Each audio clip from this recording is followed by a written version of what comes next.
Hello students, मैं अनुपम sir आपको bright to बिलियंसी के चैनल पे स्वागत करता हूं। आज हम पढ़ने वाले हैं सेकेंड चैप्टर, जो कि बहुत इंपॉर्टेंट है और बहुत मज़ा भी आएगा आपको। ठीक है, तो सेकेंड चैप्टर में है क्या? Change in profit sharing ratio among the existing partner. मतलब क्या है? सपोज ए बी का रेशियो था 1:2। ठीक, ए बी का रेशियो कितना था? या तो हम मान लेते हैं 1:1। ठीक है, हम ए बी का रेशियो क्या मान लेते हैं? 1:1। अब क्या हो रहा है? ए बी ने डिसाइड किया कि इनका प्रॉफिट शेयरिंग रेशियो कितना होना चाहिए? 1:2। ये आपका क्या हो गया? Old ratio. ठीक, और ये आपका क्या हो गया? New ratio. जब भी क्या होगा, आपका चेंज होगा, एग्रीमेंट में कुछ भी चेंज होगा, तो आपको क्या होना पड़ेगा? Reconstitution of partnership form. मतलब क्या है कि इन लोगों का पहला जो एग्रीमेंट है उसको क्या करना पड़ेगा? बंद करके नया एक एग्रीमेंट बनाना पड़ेगा। क्यों? क्योंकि इनका पहला एग्रीमेंट में लिखा हुआ था 1:1 रेशियो। अभी इन्होंने क्या डिसाइड किया? अभी इनका रेशियो कितना हो जाएगा? 1:2। इस चेंजेस के कारण हमारा क्या क्या होता है? रिकंस्टिट्यूट होता है। रिकंस्टिट्यूट मतलब क्या होता है? हमारा फर्म का पहला एग्रीमेंट को बंद करके नया एक एग्रीमेंट हमको बनाना पड़ता है। ठीक है, तो अब देखो, reconstitute only change in profit sharing ratio among the existing partner का बीच में ये होने से नहीं होता है।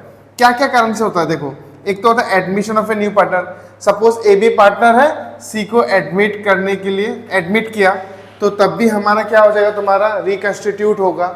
Then retirement of an existing partner. अब suppose A B C partner है और सी क्या चाहता है? रिटायरमेंट चाहता है, तब भी हमारा क्या होता है? एग्रीमेंट में इफेक्ट पड़ेगा, रिकंस्टिट्यूट होगा। Death of a partner. अब suppose A B C partner है, ठीक है, बी डाई कर गया, तब भी हमारा क्या करना पड़ेगा? रिकंस्टिट्यूट करना पड़ेगा। Amalgamation of two partnership firm. मतलब suppose A B X Y limited का क्या है? तुम्हारा फर्म का मालिक है, और वाई जेड लिमिटेड का फर्म का मालिक है सपोज सी और डी। ठीक, तो अब क्या करें? ये दोनों क्या कर लिया? एक दूसरे को ज्वाइन कर लिया। मतलब क्या कर लिया? पार्टनरशिप। ये अब इस फर्म का suppose X Y Z limited का एक नया फर्म बन गया, जिसमें पार्टनर कौन हो गया? A B C and D. ठीक, तो इसका मतलब क्या होता है? हमारा amalgamation of two partnership firm. मतलब क्या है? पहले क्या था?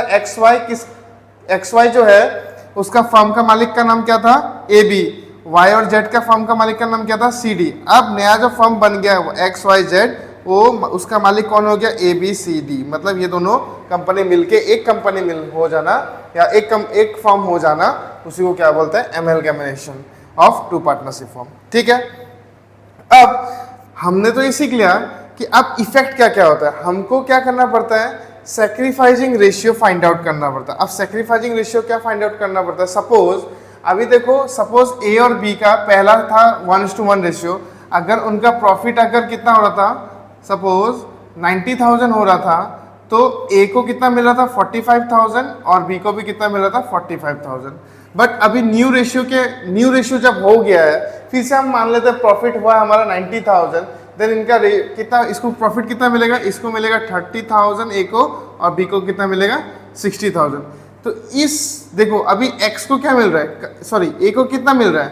30,000 मिल रहा है ना, तो 15,000 कम मिल रहा है कि नहीं? इस क्या कर रहा है? ए क्या कर रहा है? यहाँ पे सेक्रीफाई कर रहा है। ए सेक्रीफाई करने का चक्कर में, और यहाँ पे बी क्या कर रहा है? गेन कर रहा है। तो गेनिंग पार्टनर इसको क्या देगा? सेक्रीफाइजिंग पार्टनर को कुछ देगा। क्या देगा? गुडविल देगा। तो सेक्रीफाइजिंग रेशियो निकालने का फॉर्मूला होता है old ratio minus new ratio. ठीक, सैक्रिफाइसिंग रेशियो निकालने का फॉर्मूला क्या था? Old ratio minus new ratio. कैसे निकालते हैं? सपोज ओल्ड रेशियो 1:1 है ए और बी का, और न्यू रेशियो कितना है? 1:2। तो हम लोग क्या मानेंगे? सैक्रिफाइसिंग रेशियो ऑफ ए का अगर निकालना है, तो हम एक एग्जांपल दिखा देता हूँ। ए का अगर निकालना है 1/2 माइनस 1/3, इस तरीके से हम लोग माइनस करके निकालेंगे। अगर ये सैक्रिफाई हुआ, ए अगर सैक्रिफाई हुआ, अगर बी तो गेन हो रहा है, तो ए को क्या मिलेगा? गुडविल मिलेगा, और बी उसको गुडविल देना पड़ेगा। ठीक है, तो ये हो गया सैक्रिफाइसिंग रेशियो। फिर आ जाओ goodwill gaining ratio. Gaining ratio का फॉर्मूला होता है new ratio minus old ratio. ठीक, गेनिंग रेशियो का फॉर्मूला क्या होता है? New ratio minus old ratio. ये सैक्रिफाइसिंग रेशियो कब कब निकालते हैं? जब हमारा change in profit sharing ratio हो अमॉन्ग द एग्जिस्टिंग पार्टनर, इस केस में भी निकालते हैं हम लोग sacrificing ratio. Admission of a new partner, इसमें भी निकालते हैं। रिटायरमेंट और डेथ, ये दोनों में हम लोग क्या करते हैं? गेनिंग रेशियो का जरूरत पड़ता है, तो अब हम क्या करते हैं? गेनिंग रेशियो निकालते हैं। ठीक है, अब आ जाता है गुडविल। गुडविल के बारे में हमने क्लास 11 में ही पढ़ा था, लेकिन अभी क्लास 12 में हम लोग क्या सीखेंगे? उसका valuation.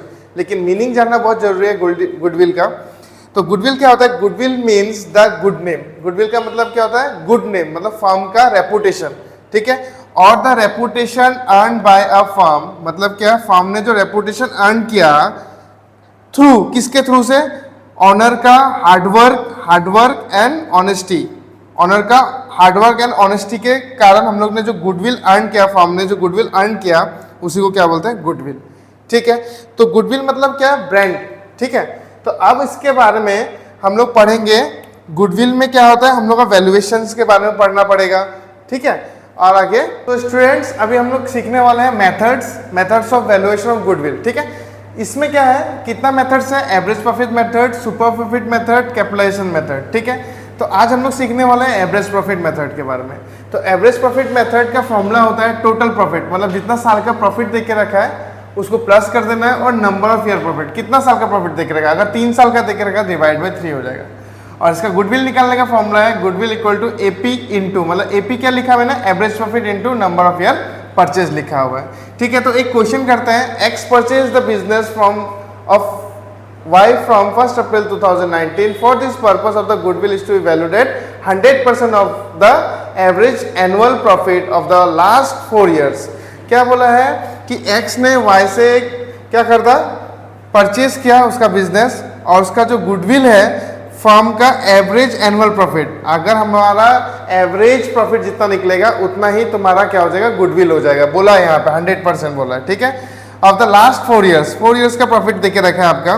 The profit show by Y business, Y का जो बिजनेस का जो प्रॉफिट है देखते हैं 2016 में देके रखा है 1 लाख, और यहाँ पे लिख के रखा है after debiting loss of stock by ₹5,50,000।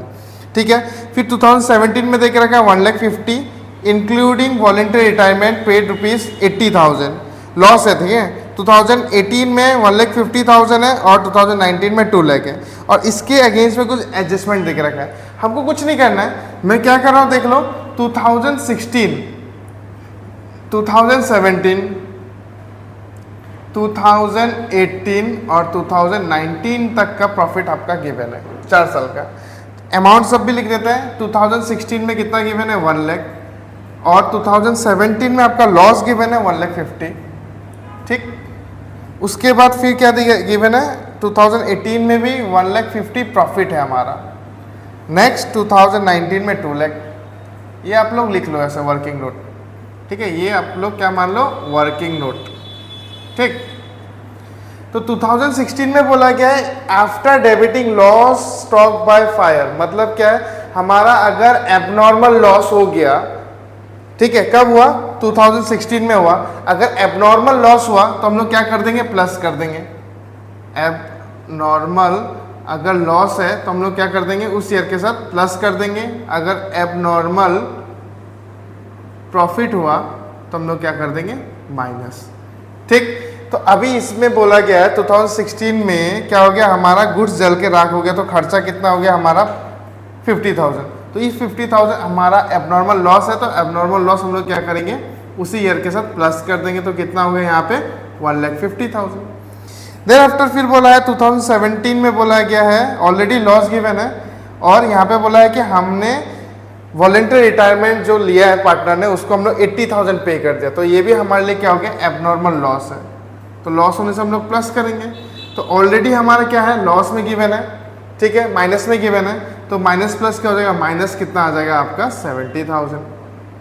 ठीक, इसी तरीके से फिर 2018 में क्या देखे रखा है देखते हैं। During the year ended 31 March 2017 a machine got destroyed in accident and क्या बोला? ₹60,000 वाज राइट ऑफ बोला है।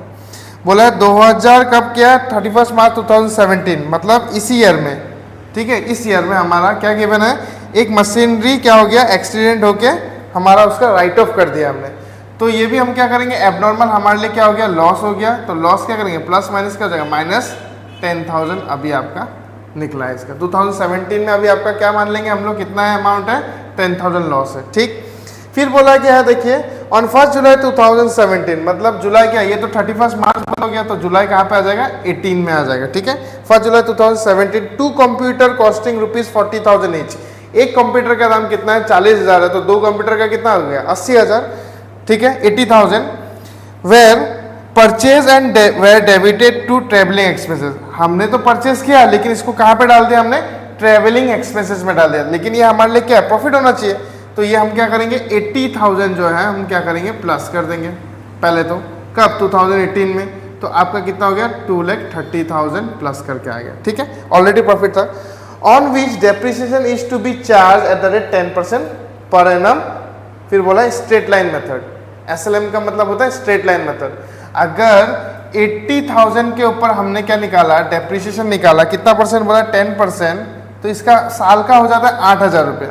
लेकिन हम खरीद कब रहे हैं, 1 जुलाई, तो जुलाई से लेके मार्च तक कितना महीना होता है, 9 मंथ, तो 9/12 लगा दिया, तो इसका कितना आ जाएगा, 6,000 डेप्रिसिएशन। तो ये तो हो गया 6,000 आपका डेप्रिसिएशन, हम क्या करेंगे, इससे माइनस कर देंगे, तो 2,24,000 आ गया।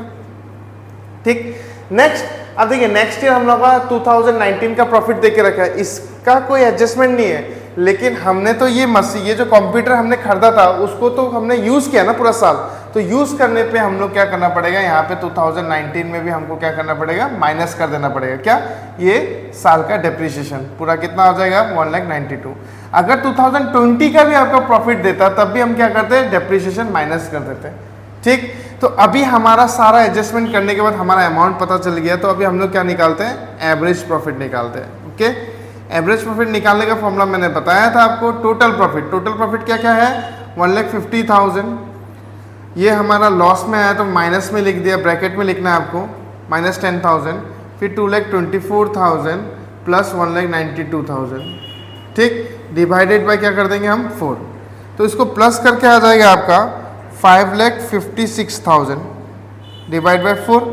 तो अभी हम काट देंगे, 4 1 जा 4, देन बचा कितना, 4 3 जा 12, 4 9 जा, देन ये कितना आ गया आपका, 1,39,000। ठीक, एवरेज प्रॉफिट हमारा 1,39,000 आ गया। लेकिन क्वेश्चन में क्या बोला गया है कि हमारा जितना एवरेज प्रॉफिट है उतना ही हमारा क्या हो जाएगा, गुडविल होगा। यहाँ पे लिख के रखा है, goodwill is to be valued at 100% of the average annual profit बोलती है। तो एवरेज एनुअल प्रॉफिट कितना निकल गया हमारा, 1,39,000।